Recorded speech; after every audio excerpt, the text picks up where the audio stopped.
Well, we made it. It's time to close out the original PS2 trilogy on a high note. And I guess we can thank DMC2 for that. It was such a massive step down in pretty much every way, which kinda put a fire under Itsuno, the villain director for 2 near the end, to stick around and make an actual good sequel. So this time around, he was there to lead the project from the very beginning. And yeah, there's a noticeable 180 across the board, giving us a timeless classic that people still talk about today, 20 years later, and most likely saved DMC from falling into obscurity. If that's not one of the greatest comeback stories in gaming, then I don't know what is. This is Combat Overview. Here we go over the general controls, the main mechanics, who or what we use them on, and then seeing how it all comes together.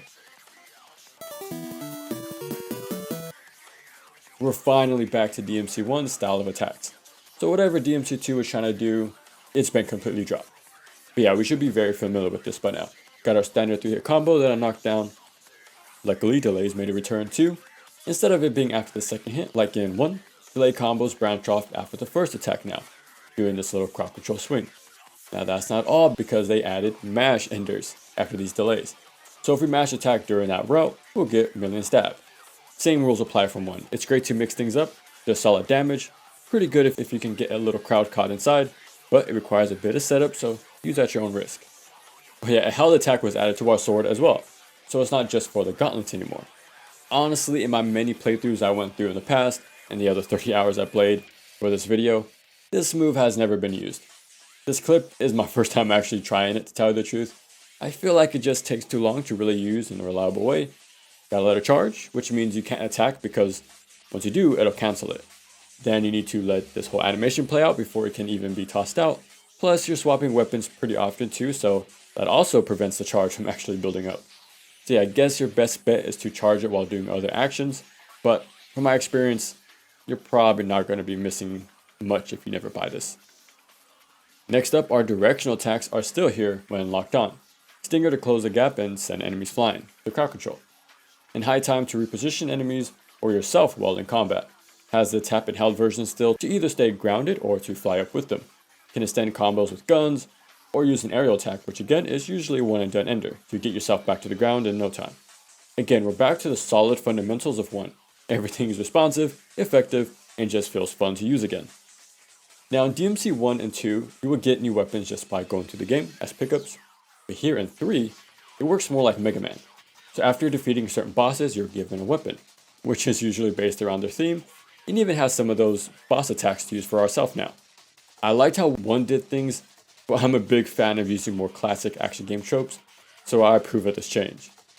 Okay, the first weapon we get is Cerberus. Now besides Rebellion, this is easily the best weapon in the game. Might sound like I'm jumping the gun already making such a bold claim right from the get-go, but trust me, it's going to be brought up a few times, so just listen out for it, and it'll start to make sense. But yeah, they're nunchucks made of ice that swings fast, has cool multi-hitting attacks, which are great to build style, and like I said, can toss out some ice-based attacks that we saw the boss use. Now elemental damage was sort of used in DMC1 having electricity and fire-based weapons, right? But now in 3, it's more of a noticeable effect. Just a minor increase in damage against enemies that are weak to it, but if used right, it's very rewarding. Agni and Rudra. This will probably be your first weapon you really experiment with. That's how it was for me anyways. Because at the time, everything was so different and out of my comfort zone, but having a dual blade type of weapon was something I could wrap my head around. And I'm sure we all became a fan of Agni and Rudra as a character just by seeing how they interacted with Dante. So it was not too surprising that me and many others, I'm sure, were instantly won over to lock him in as a permanent weapon for a long time. It'll pay off too because it hits hard, has solid range, and again, has hype moves. Not only that, but it matches Rebellion as that all-rounder kind of weapon. It has the standard stuff from delays, mash combos, and all that, but most importantly, it has directional attacks to get in and to launch. And compared to Cerberus, for example, where they don't have those kind of attacks. Might seem limiting, but that's because it's best used once you're finally in, kind of thing. While Agni and Rudra can close the gap, reposition enemies, you know, the usual stuff we've come to expect from weapons like Alistair and now Rebellion. So this one can definitely be your main weapon for the entire game if you really wanted to, since it has a bit of everything for all situations. Onto Beowulf. It's the gauntlets of this game.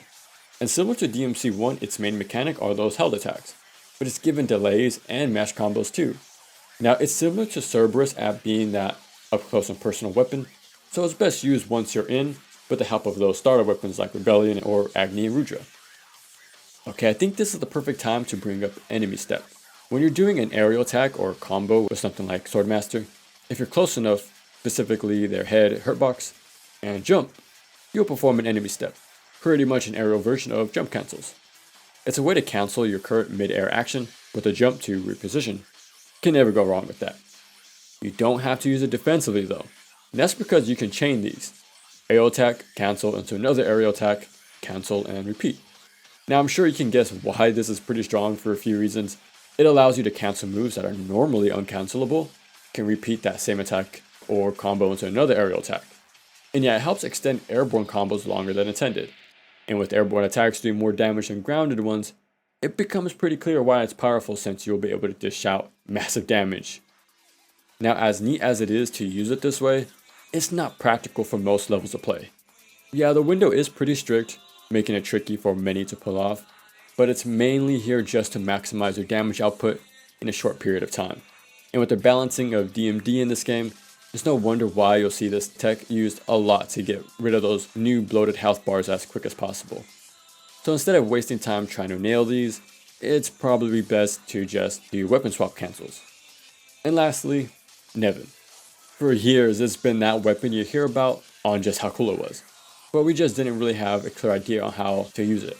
Even now I'm not 100% sure. But what I do know is that it's visually and conceptually one of the coolest weapons in our entire genre. Okay, so this game taught us that there's neutral, forward, and back attacks when locked on. While with Nevin, we get moves for left and right as well on top of that. And as you can tell, it's probably the best weapon to crowd control, and it seems to have its own way to approach situations like no other weapon in this game. I just wish I could give some neat use cases for it, but I haven't played with the weapon much, to tell you the truth. But I think that brings up a good point, that you shouldn't feel bad in the slightest if you stick to just 2 weapons, or even 1 when you start out, because that's exactly what I did when playing this game for the first time years back. Eventually I went on to use Agni and Rudra as a backup here and there when I felt more comfortable with everything, so I could slowly add more options to my kit. And even now, for the very first time, Cerberus barely clicked with me. So don't beat yourself up if you just want to use a single weapon, because one of the many fun things about this game is learning how each weapon works and then trying to incorporate it into your playstyle. You get to find new interactions you never would have seen before, or maybe form new strategies. There's a lot of fun to be had doing that, but just enjoy the learning process. No need to feel rushed. As long as you're having fun at your own pace, then you're playing it right. Okay, when you do get pretty familiar with weapons, we can use some cancel tech. So it's back, boys. Now here's what you want to do. Just swap weapons after an attack. Rebellion can do it on either your first or second attack. It's easier on the second, which was easier for me anyways when starting out, because when you do the very first attack, it has a very rapid rhythm to it, just going back and forth in quick succession. But yeah, it's a nice way to do some consistent damage, since you're repeating those fast combo starters, without having to reach those enders that have some recovery to them afterwards. Now for the guns. Again, all the fundamentals have been brought back. The classic Ebony and Ivory are very low damage, but one of the best combo fillers. Plus they're fast and has solid range too. But that's not all. So if you floor an enemy either with High Time or Hellbreaker, you can jump on top of them, which lets you do some enemy surfing, or free ride as it's called here. Great way to escape crowded areas or to crowd control. And if you use Ebony and Ivory, he'll spin just firing away. So it lets you reposition, create space, and maintain your style all at the same time. Not too bad. Shotgun is great to crowd control, of course. And with the help of Royal Guard, we can cancel its reload animation. So that's been brought back in some way too. Spiral is a very good sniper. You can imagine a high-powered sniper rifle has some range and packs a punch. So to even it out, there's noticeable end lag. But of course, there's ways to cancel it.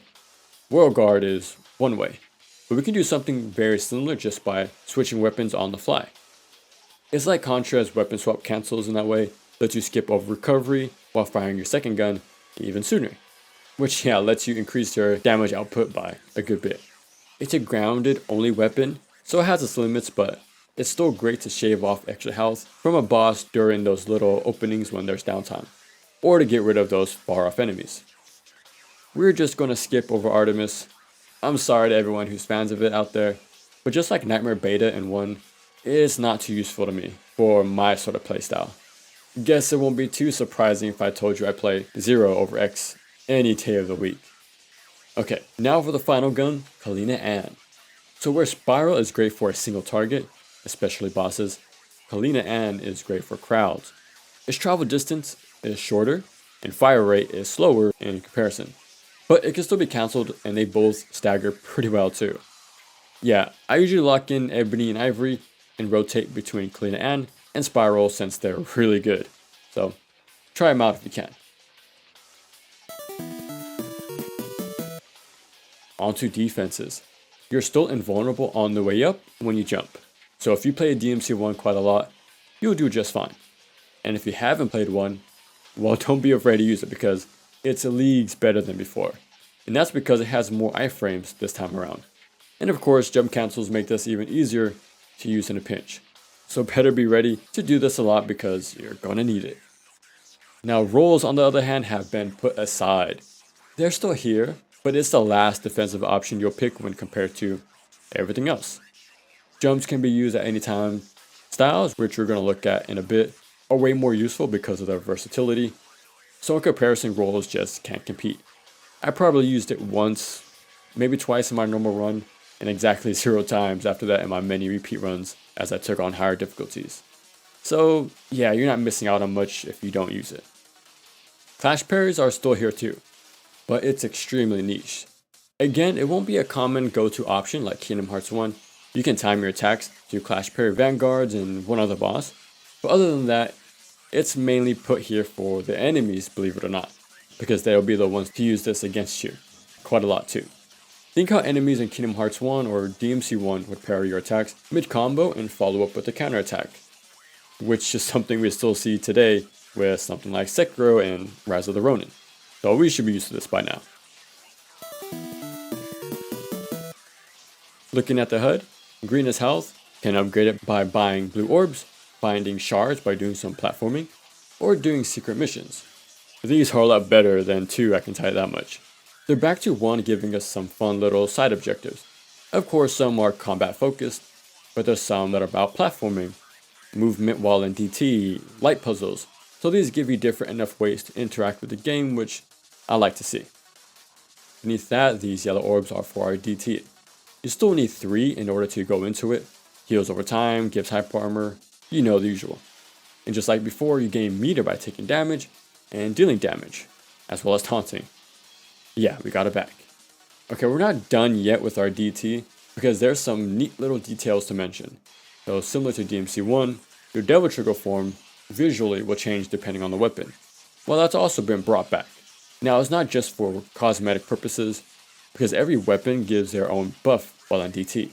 Rebellion will give you solid bump in stats across the board, Cerberus gives you a speed boost, Agni Rudra raises your elemental damage and melee weapons hit harder too, Nevin improves self-heal, and Beowulf ups your defenses. Now these aren't so dominant where I plan my builds around them, but it's still cool to know there are some different passives. Okay, we're still not done, because we have something called DT Explosion. So as you hold your DT button, you'll see the orbs start to blink red. This lets you know how much you're charging up. You can spend your entire bar if you wanted to. But yeah, once you release, it'll do a massive explosion where you stand. The more meter you decide to use for this, the more damaging it becomes. And if positioned just right, and use enough of your meter, it can wipe out an entire room full of enemies. I think this alternative on how to spend your DT is pretty interesting. Kinda reminds me of Kingdom Hearts 2 drive meter in that way. Do I use it to go into a form, or do I use it to summon? And the best part is that these two routes have their own pros and cons you need to weigh out in your head. In DMC3's case, do I want those passives for that comeback potential because of the hyper armor and heals, or do I spend it all to deal insane damage? So there's an additional layer of planning when it comes to meter usage, since either choice has give and take. Again, we're going into action RPG territory with this sort of stuff. I think that's pretty cool. Now onto the styles. This is a massive new mechanic that'll become a staple for the franchise going forward. So let's go into it. Swordmaster. This will most likely be everyone's style of choice when they play the game for the first time. And it's because it alters and adds new attacks to every melee weapon. You can imagine it's a lot to cover, but we'll go over some of the basics. Rebellion gets the new instant classic, Crop Shredder. This will help launch and extend combos while grounded. And while in the air, we get an actual combo up there. So we don't have to go straight into Helmbreaker anymore or use guns, since we have Aerial Rave to go along with everything else now. And it's no coincidence it's called Aerial Rave, from Capcom's Hyper Fighters. And that's because Itsuno, the director, has a long history with Capcom fighting games. From rival schools, which also had aerial combos and taunts, to rebuild Meter, Third Strike, which has the famous parry, and so much more. So with him leading the charge, we get to see his influences really take center stage in 3, which really gives the franchise its new identity. So we saw how Kamiya brought a very classic action game approach when designing 1, then Itsuno leans more into the fighting game aspects, which I'd say has always had some overlap with beat 'em ups since the beginning. Final Fight was originally called Street Fighter 89 and all that, right? So having more fighting game inspired mechanics is a nice fit with this series, especially since there was beat 'em up DNA in its combat since the very first game. So as we go on, don't be surprised if there are some similarities to fighters, from parries, aerial raves, air dashes, toss-in tatsus, or Additsu. Well yeah, went on a tangent there, but to wrap up Swordmaster, it's a really solid style. Especially when you're first starting out since you don't have all your weapons or guns yet. And you still gotta buy a lot of your attacks too on top of that.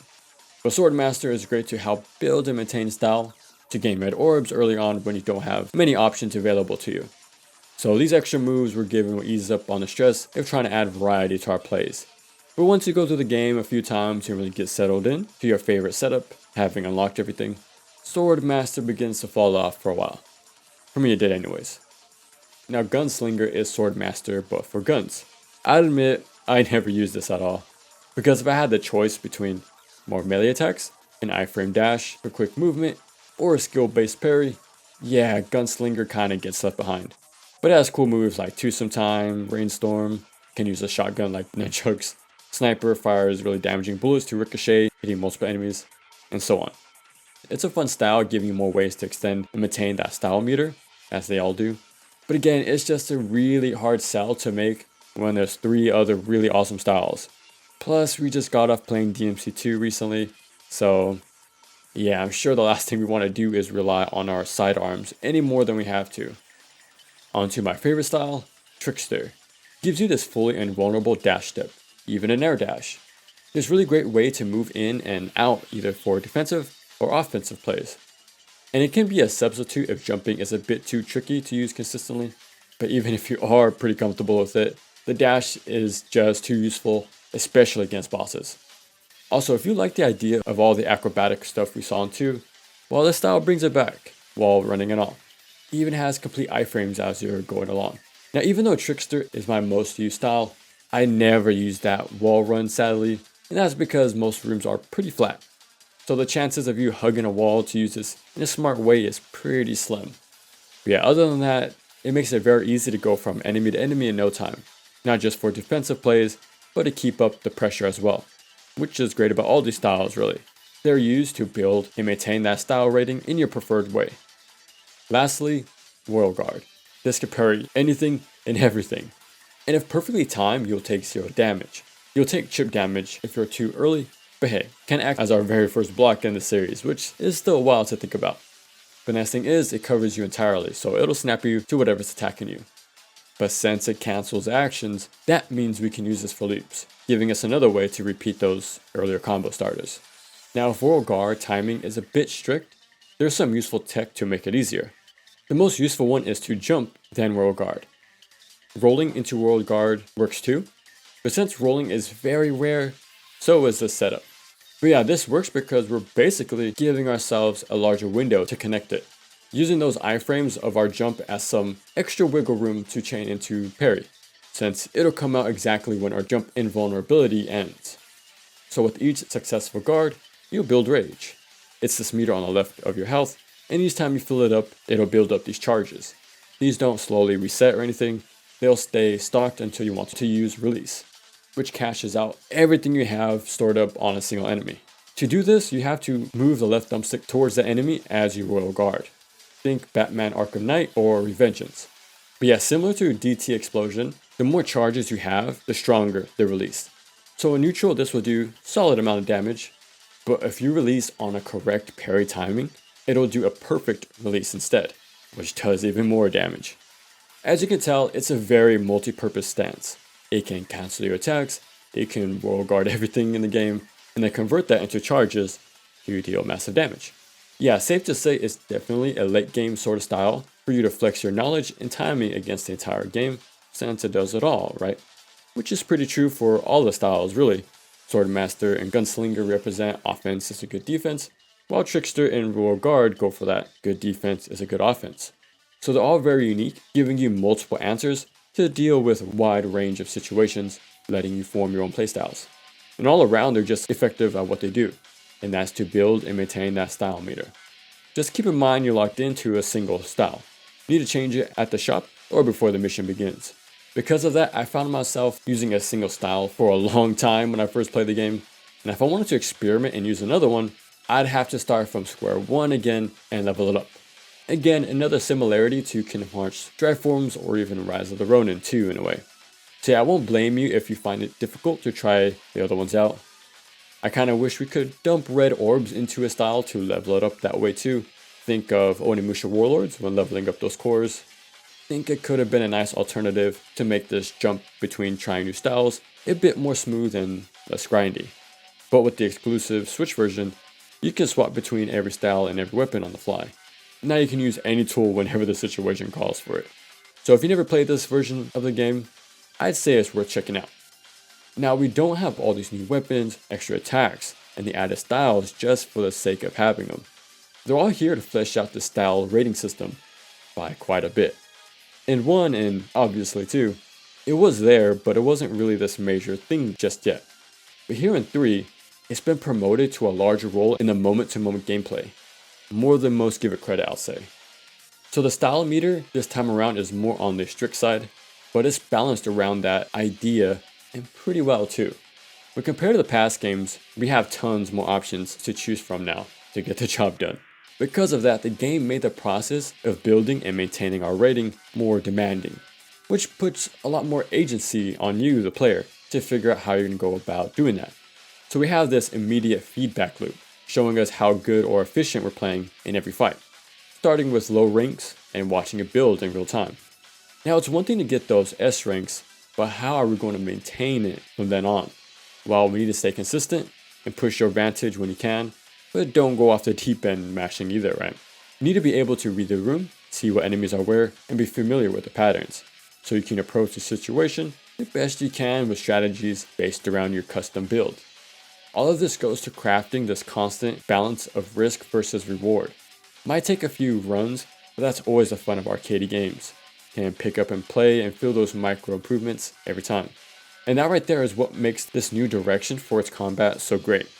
It's not just because you can do wild combos on a select handful of enemies. It plays a role, but it'll be very short-sighted to say those juggles alone is what makes DMC's or any game's combat a well thought out one.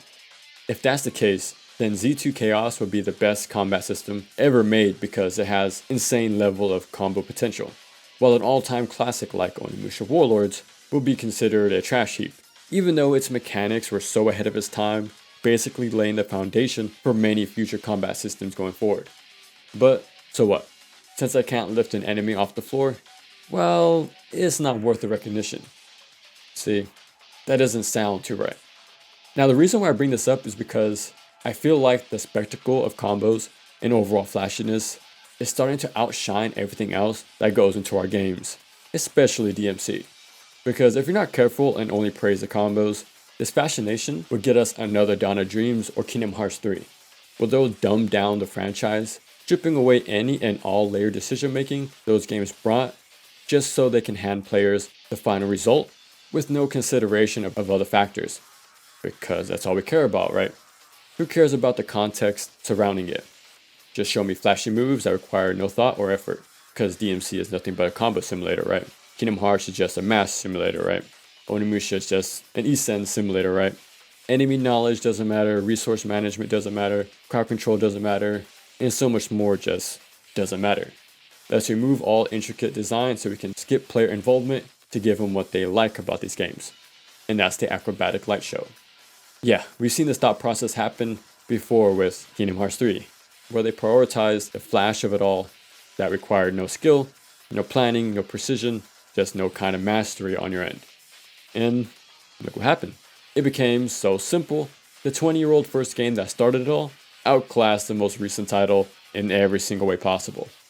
So there's a very fine line here, because if everyone only appreciated the end result, DMC will follow their footsteps to become oversimplified, losing all identity.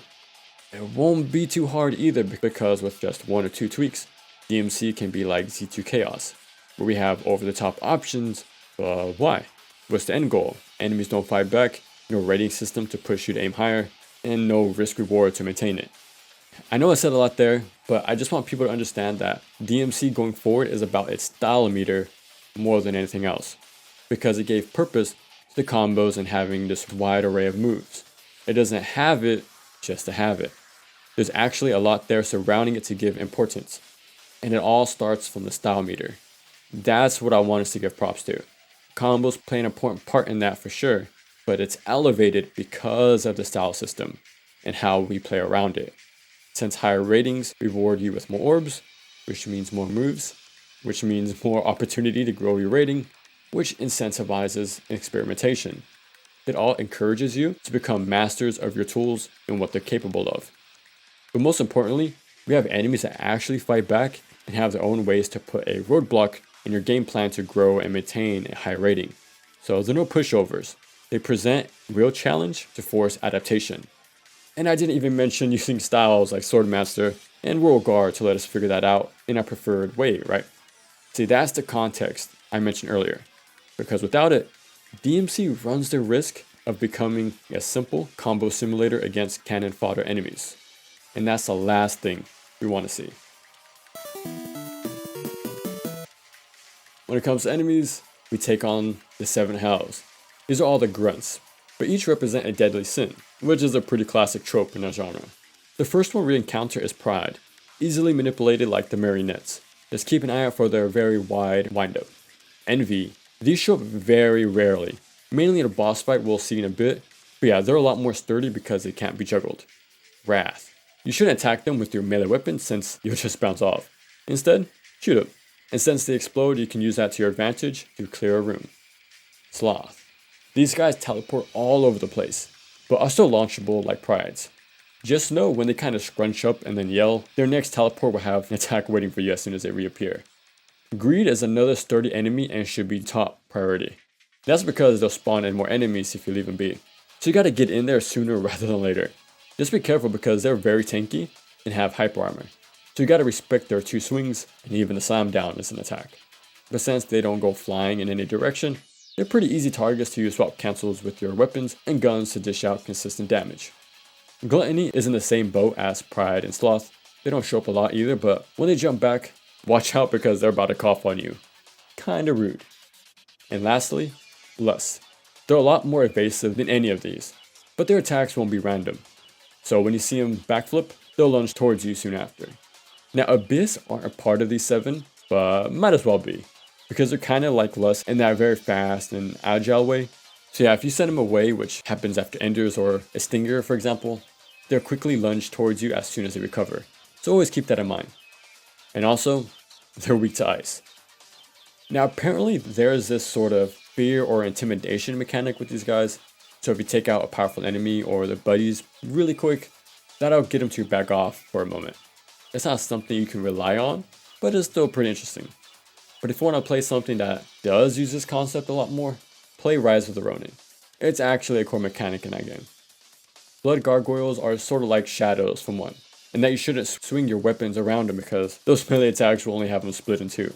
What you want to do is shoot them, which turns them into stone.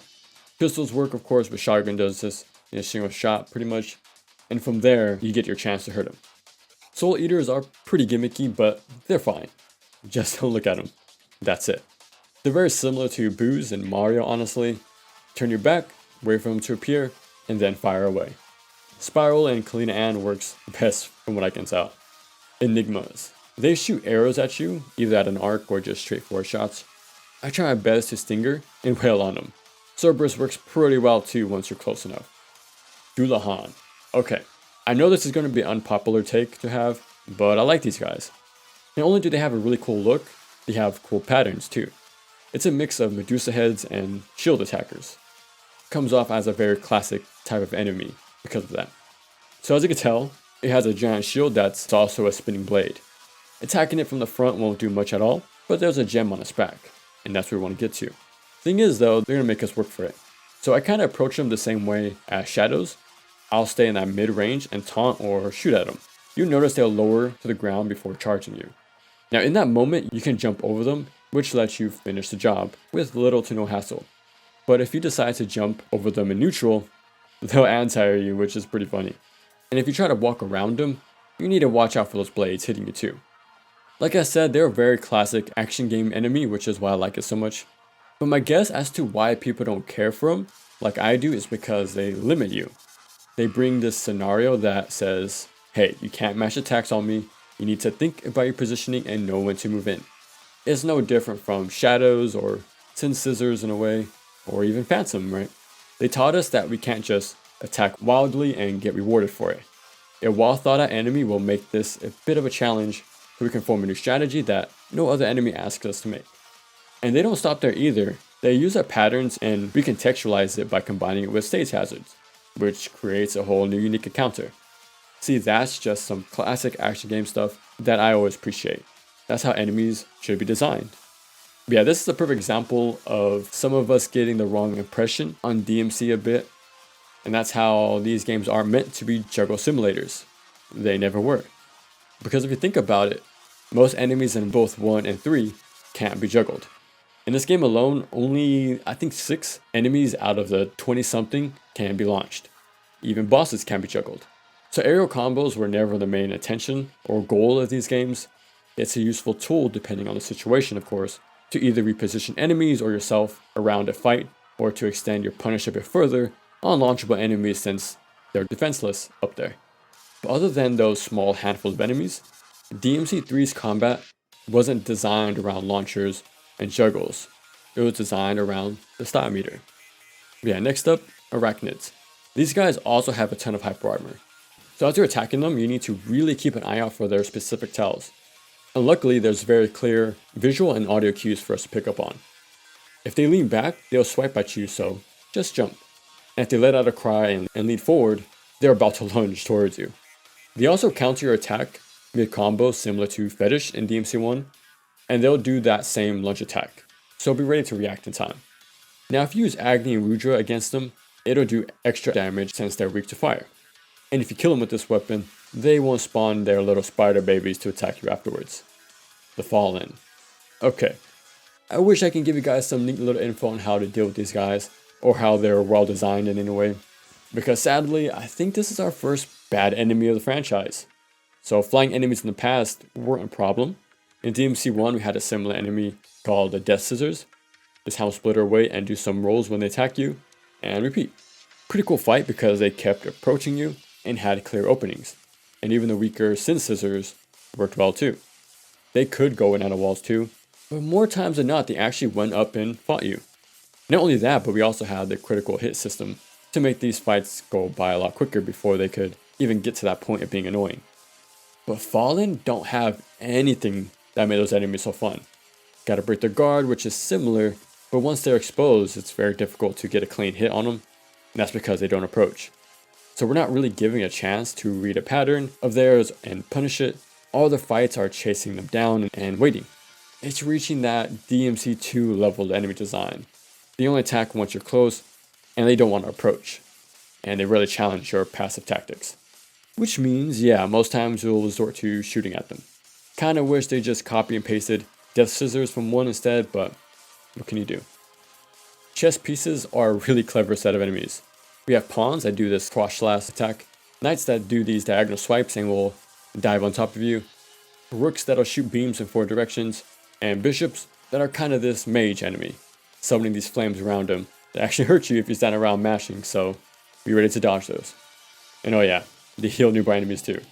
But yeah, they all have hyper armor, so it's not a bad idea to use swap cancels to heal consistent damage, while leaving yourself time to evade when needed. Yeah, the whole concept of taking chess pieces and making an attack to best replicate the original source material is next level thinking. It's really cool how they slowly start to mix them together too as the game goes on to create different groupings. And that's not even the end of it, because this all builds up to one of my favorite mini bosses. Because now we have to fight an entire side full of these guys. Again, each with their own unique attack. This just really gets the most out of this concept, and in a pretty clever way too. Just makes for an interesting counter that I've never seen before, and it's so out there it feels like something Treasure would do. That kind of level of outside thinking. And trust me, they've had some ideas. But yeah, the attention to detail is wild too, because if you let a pawn cross the board, they'll become a new piece, just like in the actual game. And if you can manage to take out the king early, the entire board will be wiped, instantly making you the winner. All in all, I think these enemies are really fun to fight, except the one, obviously. Now, I've seen some have issue with this lineup though, which sucks because these are pretty interesting. Because again, it's good to have enemies that present a challenge. It gets you to think a bit, and that right there makes your choices that much more rewarding. Okay, let's move on to the bosses. Vanguard, this is going to be our first major enemy, but it's more like a mini boss, honestly. But yeah, you can clash parry back to back 3 times, which is pretty risky. Or you can play it smart and roll or dash out of the way. You can even jump through their counter attack to follow up too. That's my go-to way to deal with them, since it seems to completely skip their teleporting attack phase entirely. Cerberus. Now this is our first real boss. Cerberus messed me up the first time I played this game back in the day. He actually had me play on easy mode when I tried it out. So yeah, I think he's a rude awakening like Phantom was in 1. Its setup is pretty simple. He's chained to a wall, so this means we only have to worry about this head-to-head fight. Think of it as the classic Contra wall. I have my side, and you have yours. And I'm going to try my best to dodge everything you toss at me. Now this doesn't mean it's going to be an easy time, because it really makes sure you're paying attention, since each head has their own attack, and it's up to you to reposition the time. It's actually really similar in concept to the DMC2 boss, like really close. So the very first thing you want to do is shoot off the ice off their heads and paws. You can use the pistols or a shotgun, and once that's all cleared off, go up and start wailing on them. Sometimes they'll swipe at you, usually twice, but eventually he'll topple over, leaving himself wide open, so go for the heads. Rebellion's basic combo isn't half bad, since it has wide sweeps to hit a few heads at once, but if you're an NG+, using Agony and Reader will help a lot too because of the extra fire damage. And that's pretty much it. He'll put up that layer of ice armor again for you to shoot off, but like I said, keep an eye out for those specific tells each head can do so you can evade it in time. There's also some colors to help out with that, which is nice. Yellow means they will drop shards of ice on top of you. Don't need to do anything fancy, you can just walk away and avoid it. Red will have them shoot this ice beam to cover the ground, so just jump. And don't forget you can shoot away if you need to stall a bit in the air. And lastly, blue will have him shoot this block of ice at you, so don't stay in front of him for too long. Hopefully I made this easy to understand, because like I said, a lot of us had a rough time with this guy. And that's because the original version made our normal be Japan's hard mode. Don't color me surprised though, because this has been a very common practice in our genre. Castlevania 3 was made harder, so was Ninja Gaiden, ActRaiser 2, Potful Mail, Contra, and yeah, the list goes on. A lot of our action games were made quite a bit more difficult than intended when they were brought over. But you don't have to worry about that these days anymore, since this special edition fixed that. Gigapede. This is more of a platforming sort of boss, which is pretty cool. But I admit, it might be a bit of a hassle your first time fighting it, because you won't have many movement options. But luckily, it has a very consistent route that we can keep track of. Okay, as soon as the boss starts, just walk off and start swinging. Especially with Cerberus, since it's weak to ice. Once it fully leads into that first tunnel, it'll come out the same way, so just be ready on top to drop again. If you notice, I'm already charging DT Explosion, so if you have the extra meter, this is the time to get it ready. But yeah, start swinging.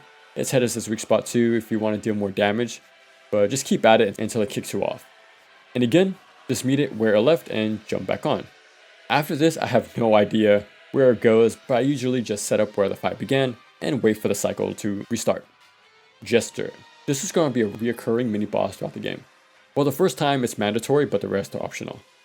At first he'll dodge all your melee attacks, so you need to shoot him with your pistols to get him tired, but then you can go in.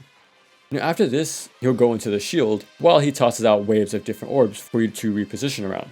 I actually really like this concept for a boss. Neat little bullet hell, I guess you can call it. But yeah, with each rematch, he'll add more and more attacks to build off those earlier patterns. It's basically designed like a DMC1 boss, which is great to see. Agni and Rudra. They'll start the fight off with this leap, so be ready to dodge that. But once they're close, just use Cerberus. Its quick hits will start that parry off, and it's best to use Revolver after they counter you because that will basically auto parry for you.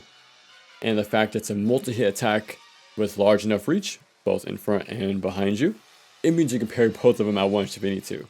Do that enough times and it'll knock their sword away, leaving them staggered. And wouldn't you guess it, the red one is weak to ice. Okay, DMC3 is starting to look like an action RPG the more we get into it. Might sound weird, but think about it. We have these styles which can be seen as classes. Need to level them up too, right? There's some meter management going on. Enemies have staggers to reach. There's the classic elemental RPS. Can basically make custom builds. And yeah, just something to think about. But okay, once you defeat one of them, the other will get a buff having this whole new moveset. Or you can keep them both alive, dealing with the two of them at once and manage their health that way too. So there's two ways to approach these guys, which is super fun. Virgil 1. Now this is our first of many encounters we'll have with our rival. When you get to this point in the game, you won't have a lot of what I'm going into it shown in this clip, so I'll keep it very simple. All you want to do is go up and attack, preferably a stinger at the start. Using this, or your basic combo, eventually Virgil will parry you, then answer back with the counter attack of his own. Think DMC1 Fetish with its flame attack, or even Sekiro as another good example of how this works. So when he parries, just react in time with the jump to avoid his forward moving attack. Now I don't just jump directly straight up. I make sure to move myself mid-air so I can track his movement, and land where he'll end up so I can get a few hits in. Again, think of Sekiro with the Owl Father boss fight. Now there's a small chance he'll do these rising slices instead, but even if he lands them, you'll recover in time to stinger the end lag of his and get a free punish. So yeah, keep doing this over and over. And if you ever see him teleport away and go into this dance, he's about to do Judgment Cut. So quickly jump forward and air dash to close the distance, and Helm Breaker to start your combo. This works against him from now all the way to later fights, so the sooner you can recognize this tell, the better. And believe it or not, he works similar to Kingdom Hearts bosses, specifically Riku, because after we punish him during that end lag, we're given a guaranteed combo, but it only lasts for a certain amount of hits, like 1, or you can think of it as the revenge value 2. So once this threshold has been met, Riku and Virgil will parry you with the counter, which can also be dodged and punished. I'm telling you guys, DMC3 is really turning out to be an action RPG the more and more we look into it. Especially Kingdom Hearts in some aspects, which is really cool to make those connections. Heart of Leviathan.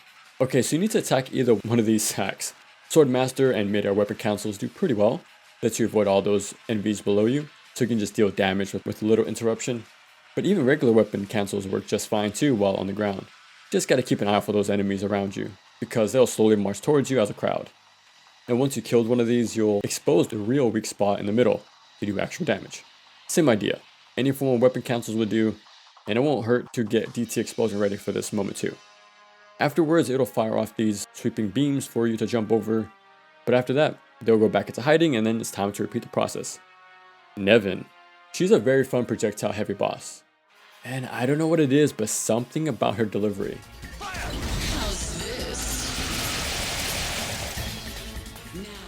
I just can't get enough of it. But now that I mention it, sound cues. For every attack she does, she'll do a specific phrase beforehand. She'll even do these very clear poses too for some extra readability. So none of her moves will be a surprise is what I'm trying to say. Okay, now as you dodge these, you want to get in to break through her shield of bats. Do this long enough and you'll stagger her. Get in a few swap cancels if you can, but just watch out for the black circle that's growing from beneath her. Because once it reaches a certain point, it'll close in, damaging you if you're too busy mashing away. So be ready. And when she goes to the far ends of the room, she'll toss out familiar attacks. Something Griffin would do, right? Now she has a desperation move to look out for. So when she reaches that critical health, she'll start to use this command grab. Just keep an eye out for when she teleports to the center, because that's when she'll go for it. You'll want to be close for obvious reasons, so get a few shots in if you can, but just be ready to jump to avoid it. And if you do get caught, you can pop DT to break out. Also, she's weak to ice. Beowulf. So there's a very noticeable trend of projectile bosses in these games, but this guy says nah, we're fighting up close and personal. So early on, he'll walk up and do this 3-hit combo. If you have roll guard, doing those jump setups to get easy roll guards will do just fine. And afterwards, he'll be vulnerable, so he can land a small combo, or go for the face since it's his weak spot. Specifically his left eye, I think. But yeah, after some time, he'll run off to Stomp, dropping these pillars down to send him your way.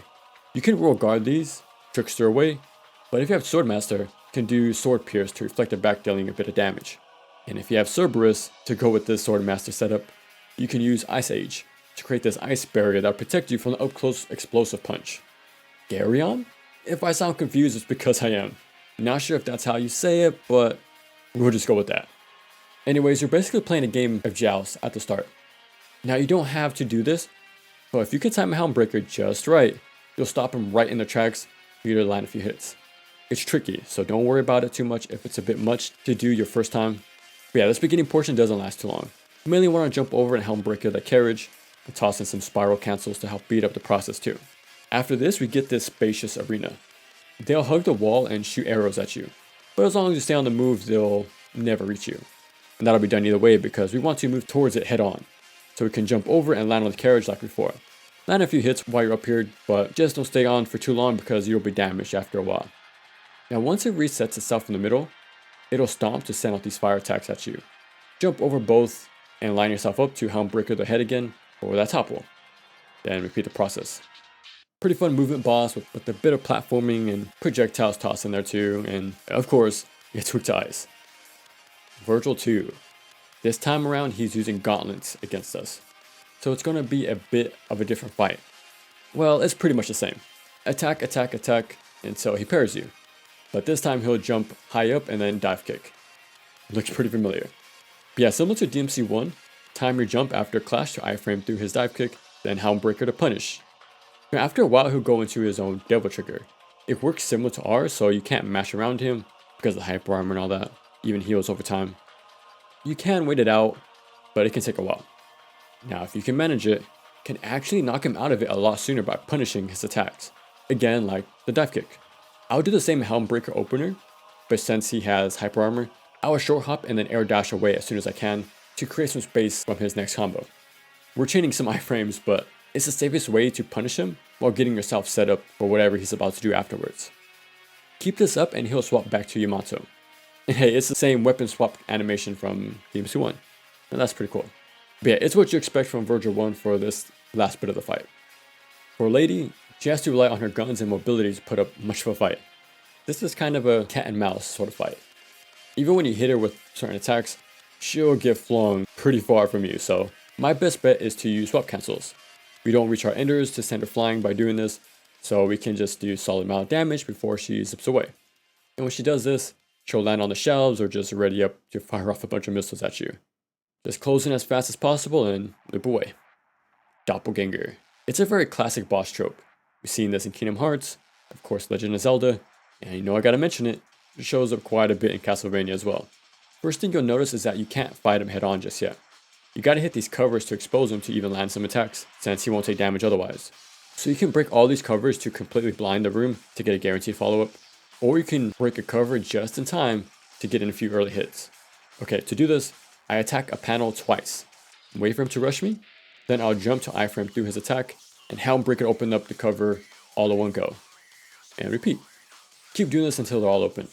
And there'll be times where he jumps back to toss out an orb to cover these back up. But if you have Cerberus, its first attack is this quick multi-hit that makes it pretty easy to reflect. And there's basically no end lag, so you can be ready to attack again to have this rally Legend of Zelda style. And that's why I like this boss. It has its own gimmick that gives you a different kind of fight. Reminds me of Nightmare in a way with these panels too. Then you have to manage a few things all at once. And having those little Legend of Zelda callbacks on top of it all will never get old. Pretty cool fight. Now near the end of the game we get this boss rush. I'm a huge fan of these. So I'm probably the rare few who actually look forward to them. That's because it really goes to show how you've improved as a player. We have all these shiny new toys we picked up along the way, but we also have that know-how from all those past fights. It makes it pretty satisfying to take them down, and a really great way to give yourself some credit. That, yeah, I've gotten a bit better at this game. And as you guys know, I have to do it. But it's just like Mega Man, ActRaiser, Kirby, Castlevania, even shows up in Beautiful Joe, as well as Neo. Yeah, the list goes on. It's such a classic trope in the action game genre, and it's still being used today. But if you want to get through this as fast as possible, you only need to beat Agni Rudra, Cerberus, and Beowulf. That's your best bet to get through this in no time. But if you clear the entire board, you get a blue orb fragment for your efforts. Arkham. This is an infamous boss, and rightfully so.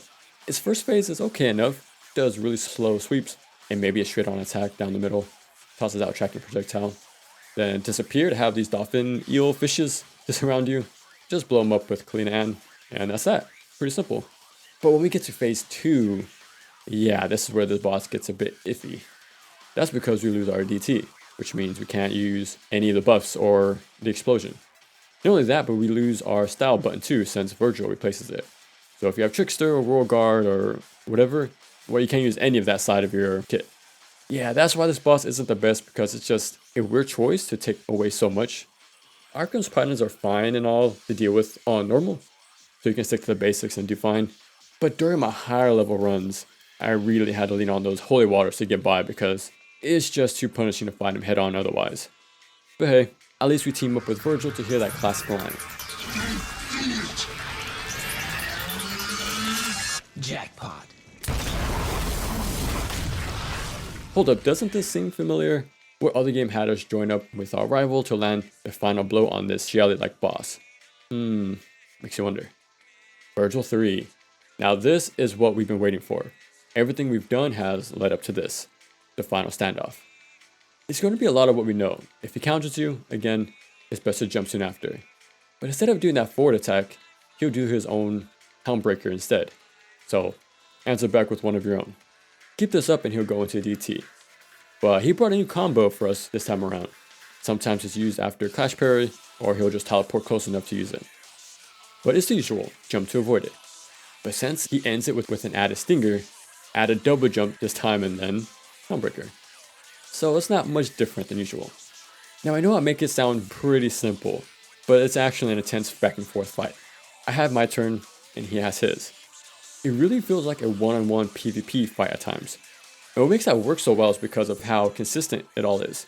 There's very clear tells, patterns follow the same routine, and if you properly dodge his attacks, you'll be able to get the exact same punish, even if he's in DT.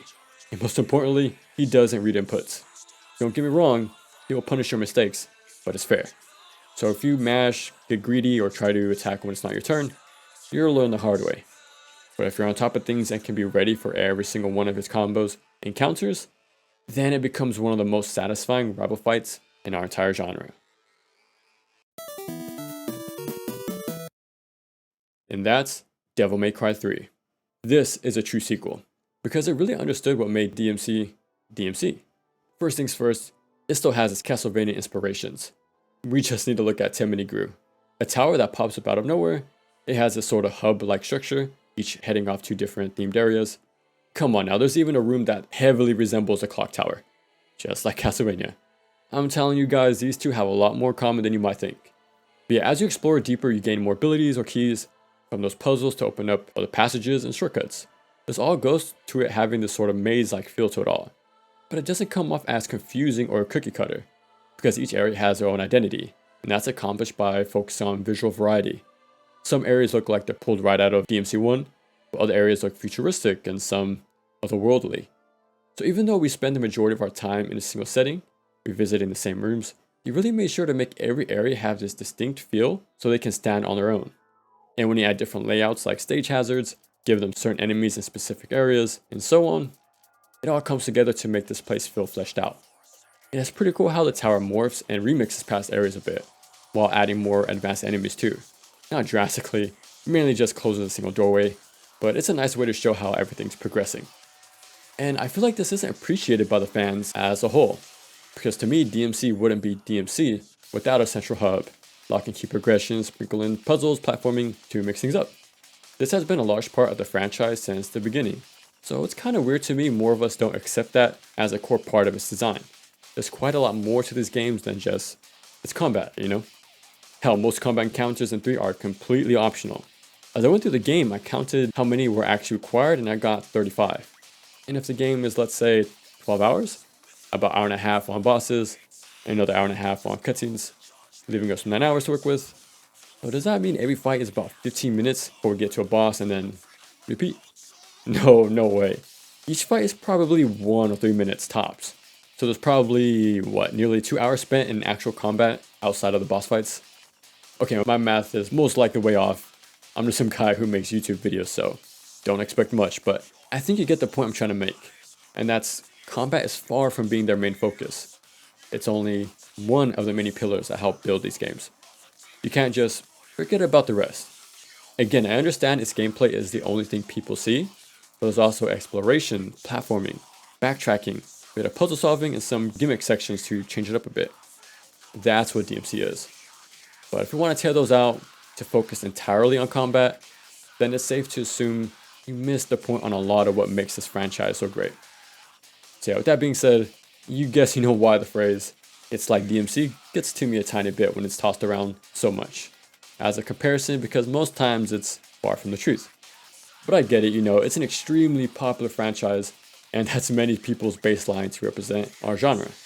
But I've noticed that comes with a lot of misunderstanding from casual enjoyers. Which, hey, I can't fault them. I'm the weird one out playing all these games and digging deep the best I can, but these surface level takeaways on this franchise has given the wrong expectations. That everything has to have juggles, or jump, or ratings, or cancels, or a wide range of weapons, and so on. Our genre is more than just a combo simulator. And hopefully I got that across by taking a look at these games. And it's important to mention that many combat systems we do bring to the table are very unique from one another, and deserve their own props too. So the last thing I want is for them to all be the same, because our genre and its many games are at their best when they're different. We've always been about creativity and giving the player variety, and each game does that in their own special way. Crazy thing is though, that's only a fraction of what we do. We have banging tunes, memorable characters, over-the-top storylines, and art direction that stands the test of time. And DMC3 captured that perfectly and then some. So, if this is the first game people think of when talking about our genre, then hey, I think they're onto something. Wanna know the name? Devil May Cry.